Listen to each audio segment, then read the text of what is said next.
몬스터님은 이제 어느 정도 배우고 매매를 하실 때 배운 걸로 보면 분명 타점인데 뭔가 불안하다 싶을 때는 어떻게 하셨나요? 안 했어요. 안 샀어요. 사실 우리가 이전에는 그냥 뉴스를 보거나 아니면 지인들의 이야기를 듣거나 유튜브를 보거나 타인으로부터의 정보에 의해서 매매를 하는 방식이었어요. 맨 처음에. 여러분들 다 그렇게 시작을 하잖아. 근데 여기서 이제 잘 안 된다는 게 알고 나면은 돌아가서 어떻게 되냐면 이제 얘네들의 뉴스를 해석하려고 하는 버릇들이 생겨요. 그러면서 나한테 뭘 하냐면 이유를 만들어내. 내가 저걸 사야 하는 이유, 내가 저걸 매수해야 하는 이유에 대해서 그 이유를 만들어내요. 하지만 모두가 다 아시다시피 저런 뉴스라던가 뭐 이런 타인에 대한 정보들은 절대로 고급 정보일 리가 없죠. 그래서 항상 여러분들 뉴스를 볼 때는 지금 현재가 아니라 이 뉴스로 인해서 어떤 것들이 파생되어 나올지 그거에 대한 것들을 보셔야 한다라고 이야기를 하는 거였죠. 근데 대부분은 여기까지 생각을 하지 못합니다. 딱 이거예요.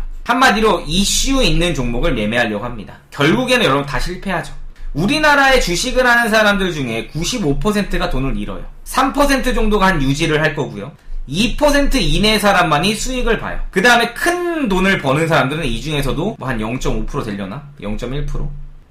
그러면 이 95%의 사람들이 바보가 아니잖아요, 여러분들. 이 사람들이 뉴스라는 거를 볼 줄 몰라서 수익을 못 냈을까요? 접근하는 방식이 이제 잘못되어 있는 거잖아. 그렇게 하다가 내가 배움이라는 걸 얻었어요. 내가 차트를 분석하는 방법에 대해서 배우게 됐어요. 이제는 우리가 뉴스나 이런 것들이 아니라 자신이 자신에게 주는 정보에 의해서 매매를 하게 돼요. 그런데 가장 중요한 건 불안한 거예요. 그러면 이 불안은 어디서부터 왔는지를 생각해 봐야 해요. 내가 배우고 나서 결국에는요, 경험과 함께 있어야 되는, 배움과 경험은 여러분들 더하기가 돼야 돼요. 내가 이렇게 배운 건 맞아. 분명히 내가 이걸 이해했고 알고 있는데 내가 경험해보지 못한 것이기 때문에 쉽게 여러분들 클릭을 못해요. 내가 어떤 좋아 보이는 종목을 매수 또는 매도하는 클릭을 누를 수 있다는 건 내가 배운 거나 경험이랑은 완전히 다른 문제예요. 이럴 때는 매매를 안 하는 게 맞아.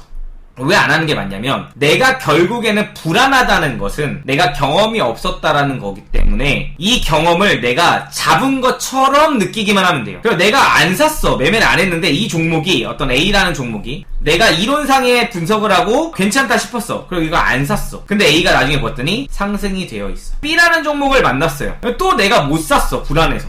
근데 또 상승이야. 이런 경험들, 이런 내가 본 것이 맞구나라는 확신이나 그런 것들이 경험에서 시간이 필요한 거죠. 시간을 들여서 경험한 곳에서 내가 이게 맞구나라는 생각이 들어야 그때서야 이제 클릭을 진행을 할 수가 있어요. 그거를 기뻐해야 해요. 내가 배운 게 잘 배웠다라는 의미잖아요. 근데 대부분의 사람들은 살걸, 또 날라갔어, 이런 생각들을 많이 하게 돼요. 근데 그러면서 안타까워합니다. 그러면 어떤 결과가 초래가 되냐면요, 그 전에 봤었던 애들은 긴장되고 정말 내가 이걸 살까 말까 고민을 되게 많이 하다 보니까 얘에 대해서 2번, 3번씩 본다고, 확인을. 2번, 3번, 5번씩 막 내가 이걸 들어갈지 말지 계속 고민하고 생각하고 분석하고 이래요. 근데 얘네들이 많이 나오기 시작하면 이제 자만이 생겨버립니다. 오만해지는 거지. 그러면서 내가 2번, 3번, 5번씩 하던 횟수들이 줄어요. 마치 내가 선택하면 올라간다라고 착각할 정도까지 갑니다. 이래놓고 여러분들 수익이 안 나는 거죠.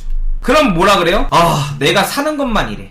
내가 들어가는 것만 이래. 그럼 어떻게 돼요? 또 멘탈 깨져요. 그럼 또 막 사게 된단 말이에요. 이 초심을 결국엔 잃은 거지. 이렇게 루트가 흘러가는 경우들이 많아요. 그래서 만약에 지금 배움이 맞다라고 생각하시는데 실제로 내가 약간 불안해서 매매를 못할 거라고 예상한다면, 첫 번째, 진짜로 내가 그걸 이해하고 있는지 먼저 체크해야 돼요. 그러니까 이 얘기는 뭐예요? 설명할 수 있어야 된다. 맞죠? 메타인지 얘기했죠. 진짜인지 내가 이해하고 있는지 설명할 수 있어야 해요. 두 번째, 경험에 대한 누적이 필요해요. 지금 당장 수익을 내지 않더라도 내가 저거를 이렇게 맞고 이렇게 될 거라고 예상을 했던 것들. 대부분의 사람들이 어떻게 하냐면 A라는 종목, B라는 종목, C라는 종목 봐놓고 얘 괜찮네, 얘는 뭐 70점, 얘 85점, 얘 40점, 이렇게 점수를 매겨서 괜찮은 애들 아닌 애들을 골라요. 그래놓고 뭐가 되냐면 한 일주일만 있어도 얘네들 기억도 안 나. 왜냐면 매일매일 종목이 있기 때문에 매일매일 종목을 뽑기에 바쁘지 얘네들의 추후의 일들을 보지 않아요. 내가 분명 지금 분석을 해놨는데 추후의 움직임을 봐야